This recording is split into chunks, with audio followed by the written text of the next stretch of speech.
Правдата не е правда доколку е селективна. Јавното обвинителство мора да почне да се врши функцијата и да престане да биде инструмент на Зоран Заев за политичка пресмена. Јавното обвинителство замижува пред криминалот на власта, а без никаква основа се монтираат обвиненија и се инсистира на притвори за сите кои не ги делат истите политички обвинувања со Зоран Заев. Но каде е истрагата за 20 владини функционери фатени на корупција? Како Зоран Заев ги знаеше деталите? Од каде ќе се работникот на Оливер Спасовски информации за употребата на посебните истражни мерки? Кој му ги дал? И дали само заради Спасовски јавното обвинителство мора да глуми дека тој нема да ги злоупотреби другите информации кои ги има? Ова се само некои од случаите каде што се гледа дека не важат истите критериуми за сите граѓани. Ако јавното обвинителство мижи, јавноста гледа. Последен е скандалот во Министерството за внатрешни работи. Медиумите ги потврдија информациите дека Оливер Спасовски без тендер доделил €1.000.000 на фирма од неговото поманало кој е партиски донатор на СДСМ. Ќе повторам, не 1000 или 2000 евра, туку €1.000.000 за набивка на возила без тендер. Што треба да се случи за јавното обвинителство да се заинтересира за овој скандал? Нели му е барем малку сумнително на јавното обвинителство тоа што возилата Шкода се набуваат од фирмата Делукс Ауто, а не од овластениот увозник за Шкода во Република Македонија? Го интересира ли јавното обвинителство колку Шкоди се набавени, која цена? Еве мала помош. МВР се пофали дека набавило 40 Шкоди. Доколку било кој обвинител отиде во салонот на генералниот импортер во Скопје или ја отвори интернет страната, ќе види дека основната верзија на Шкода од Фабија чини околу 15.000 евра. Веројатно, доколку би купил 10 Шкоди, би добил и попуст. Доколку купи 40 Шкоди и за нив плати одеднаш, попустот сигурно би бил уште поголем и целата набавка би чинила и помалку од 500.000 евра. Но не треба да се спекулира, јавниот обвинител треба да покаже сериозна грижа околу тоа каде завршија €1.000.000 евра и зошто токму таму. Ќе се трудиме и понатаму на овој начин, преку јавно допрег глас, да му помогнеме на јавниот обвинител да ги отвори очите и да го види тоа што го гледа и домашната и меѓународната јавност.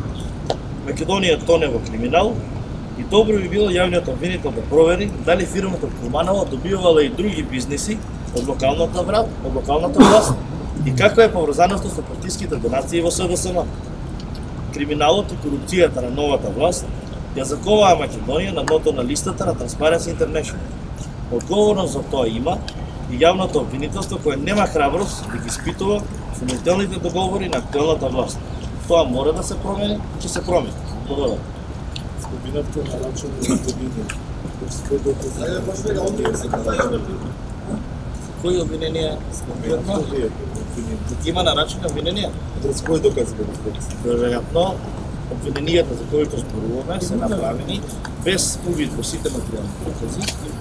Предпоставувате за кои обвиненија зборуваме, за фиктивните обвиненија за тероризам, за сите оние обвиненија кои што не се основаат на реални докази, туку се основаат на основа на гола политичка пресметка со своите противници.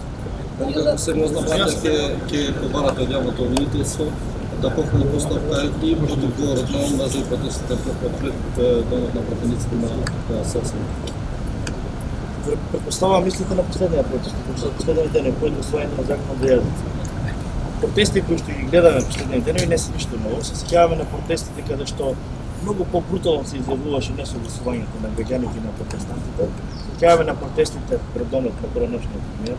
Се сеќаваме на неколку неумесни пораки преку јавните мрежи, така да ние секогаш го застапуваме правото на слободно изразување, меѓутоа и секогаш се обратуваме доколку има било како доволно намерата и контролирање на политички лидери. Ваша не е тужбата критика на Рачкова? Председателот ја најави, моментално се работи на случајот, ќе бидат известени кога за тоа ќе бидат финализирани сите детали. Дали во партијата му?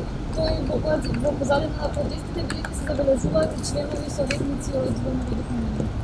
Партијата го поддржува правото на секој да протестира, уставно за ветераните право на сите да протестираат. Не е организатор на протестите и не може да гарантира за ниту за исход, ниту за протестите. Има и видео докази на ваши пратеници како се обраќаат на албанците со погодни зборови, тоа сета. Има и на социјалните мрежи шеф Стеванаджа, Димитар Стеванаджа, како се обраќа на албанците со шиптари. Дали за тоа воопшто се разговара? Се мора да ми извините, го немам видено случајот, не можам да коментирам. Значи воопшто не е разговарано?